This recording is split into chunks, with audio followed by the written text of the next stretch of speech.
क्योंकि ये तो हमारी मातृभाषा है, इसको तो हमें बढ़ावा देना ही चाहिए। लेकिन आजकल की मैं देखती हूँ ना युवा पीढ़ी, वो बहुत अपने को हाई-फाई शो करने के लिए अपने बच्चों को इंग्लिश में बात करना सिखा रहे हैं, ना कि हिंदी में। वो दूर भागने का कारण जो है, हम अंग्रेजों के गुलाम टाइप के रहे हैं, तो उन्होंने हमारी मातृभाषा को दबाया।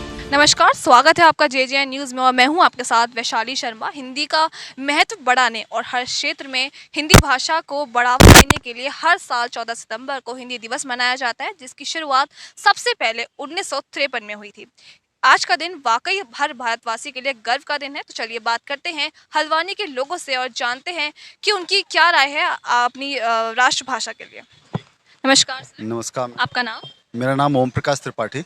जी सर, जैसे कि सर हिंदी दिवस है, तो आप उसके मौके पर क्या बोलना चाहेंगे? हिंदी दिवस के मौके पे मैं ये बोलना चाहूँगा कि हिंदी जो है हमारी मातृभाषा ही नहीं, मातृभाषा भी है और हमारे माँ की भाषा है, या हमारे भारत माँ की भाषा है। तो इसको जो बढ़ावा मिलना चाहिए वह एक सीमित क्षेत्र में ही हमारे देश में मिल पाया है। उत्तर भारत में कुछ स्टेट्स हैं जहाँ हिंदी आज भी अच्छी बोली जाती है, चलती है, लेकिन आप अपने देश के कुछ और हिस्सों में जाएंगे, पूर्वोत्तर हिस्से में जाएंगे, या आप उत्तर की ओर कश्मीर की ओर जाएंगे, या दक्षिण में जाएंगे, तो वहाँ हिंदी जो है वह दूसरी भाषा यानी कि सेकेंड लैंग्वेज के रूप में भी उसको मान्यता नहीं है। तो ये चीज़ होनी चाहिए कि पूरे देश में एक जैसे माला में मोती पिरोए जाते हैं, इसी प्रकार हिंदी होनी चाहिए। इस बात का थोड़ा सा अफसोस है कि देश के कुछ अन्य भागों में हिंदी उस तरह से प्रोत्साहित नहीं है जिस तरह से हमारे उत्तर भारत के उत्तर प्रदेश, उत्तराखंड, मध्य प्रदेश या राजस्थान में भी कम है। इन्हीं 3-4 राज्यों में जो सीमित होकर रह गई है।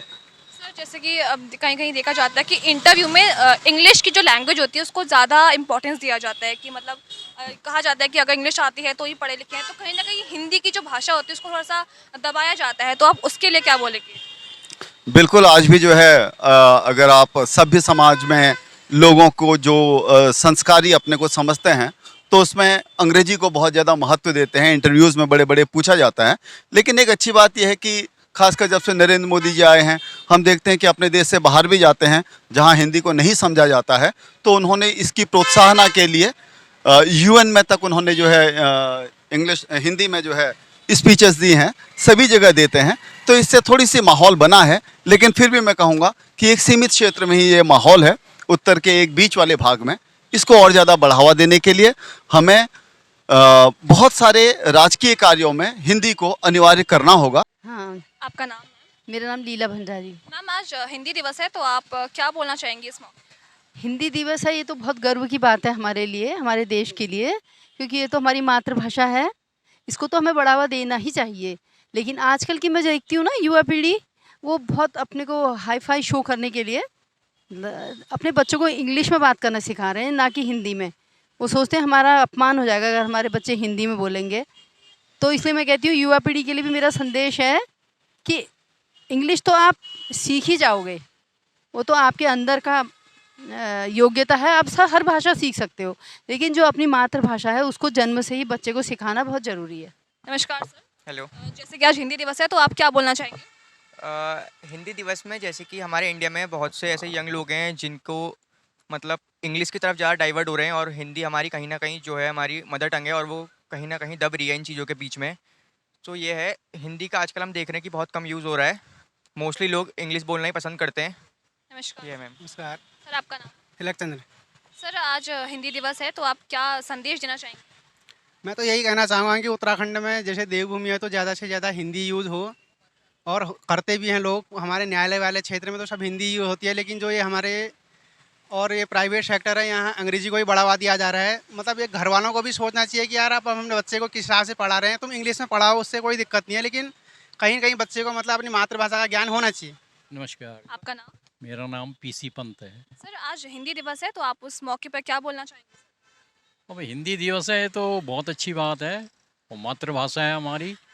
और जिस भी कंट्री को आप देखिए ऑल ओवर वर्ल्ड, जो डेवलपमेंट है वो उनकी लैंग्वेज में ही है। आप रशिया चले जाओ तो रशियन सीखनी पड़ेगी, यूक्रेन जाओ तो वहाँ वो लैंग्वेज सीखनी पड़ेगी। और हमारे यहाँ हिंदी से लोग दूर भागते हैं, और दूर भागने का कारण जो है, हम अंग्रेज़ों के गुलाम टाइप के रहे हैं, तो उन्होंने हमारी मातृभाषा को बिल्कुल दबाया और हमारा विकास उस तरह से नहीं होने दिया। लेकिन आज की तारीख में हम लोग मातृभूमि में रहते हुए अपनी मातृभाषा का प्रयोग करना चाह रहे हैं और अधिकतर लोग इस बात से भी सहमत हैं कि अपनी मातृभाषा का विकास होना चाहिए। नमस्कार मैम। आपका नाम? विनोद साहू। जी सर, क्या आपको पता है कि आज हिंदी दिवस है? बिल्कुल पता है मैम। तो सर क्या आप बताना चाहेंगे कि हिंदी दिवस क्यों मनाया जाता है? हिंदी दिवस मैम हम तो इसलिए मनाते हैं कि हमारी हिंदी जो भाषा है मातृभाषा है, उसको हम आगे बढ़ाएं। हर किसी से आप हो या मैं हूँ, कोई भी हो, उससे हिंदी में हम बात करें, इसलिए हिंदी दिवस मनाया जा रहा है आज। धन्यवाद सर। एक और प्रश्न होगा सर, मैं आपसे कुछ हिंदी के काउंटिंग्स पूछूंगी, आप उसको बताइएगा सर। 52 को हिंदी में क्या बोलते हैं? 52 को हिंदी में 52। 78 को? 78। जी धन्यवाद सर, थैंक यू सर। नमस्कार सर। हेलो। आपका नाम? ऋषि। सर जैसे कि आजकल देखा जाता है कि लोग हिंदी भाषा को थोड़ा सा इग्नोर टाइप कर रहे हैं और इंग्लिश जैसे लैंग्वेज को थोड़ा सा अपना सा रहे हैं, तो उसके लिए आप क्या कहना चाहेंगे? ऐसा मतलब ऐसा नहीं है, हमें बाहर की भाषा उतनी यूज़ नहीं करनी चाहिए, मतलब करनी चाहिए क्योंकि बहुत जगह पे हमारी काम आता है, पर ऐसे अपनी भारत मतलब इंडिया की लैंग्वेज मतलब हिंदी लैंग्वेज को छोड़ना नहीं चाहिए। और क्योंकि हमारी मातृभाषा बहुत ज़रूरी होती है, हमें अब आगे अपनी जनरेशन को भी अपनी मातृभाषा सिखानी चाहिए। और जैसे सब जगह लिखा होता है ना कि हिंदी भाषा सबसे आसान, सबसे मतलब समझना सबसे आसान होता है, तो बहुत जगह हमें यूज़ भी करनी चाहिए, मतलब हमें ऐसे मतलब हिंदी भाषा अपनी मातृभाषा नहीं छोड़नी चाहिए। तो देखा आपने, आज हिंदी दिवस के मौके पर हम निकले हल्द्वानी की सड़कों पे, जहां हमने बात की कुछ लोगों से और जाने उनकी क्या राय है हिंदी दिवस के ऊपर। इसके साथ ही हमने कुछ लोगों से कुछ सवाल भी पूछे, जिनका कुछ लोगों ने बड़ी आसानी से जवाब भी दिया, तो कहीं कुछ लोग इन सवालों का जवाब देने में असमर्थ भी रहे। तो ये थी आज हिंदी दिवस के ऊपर हमारी रिपोर्ट। मैं वैशाली शर्मा अपने सहयोगी समयराज शाह के साथ JJ न्यूज़ हल्द्वानी।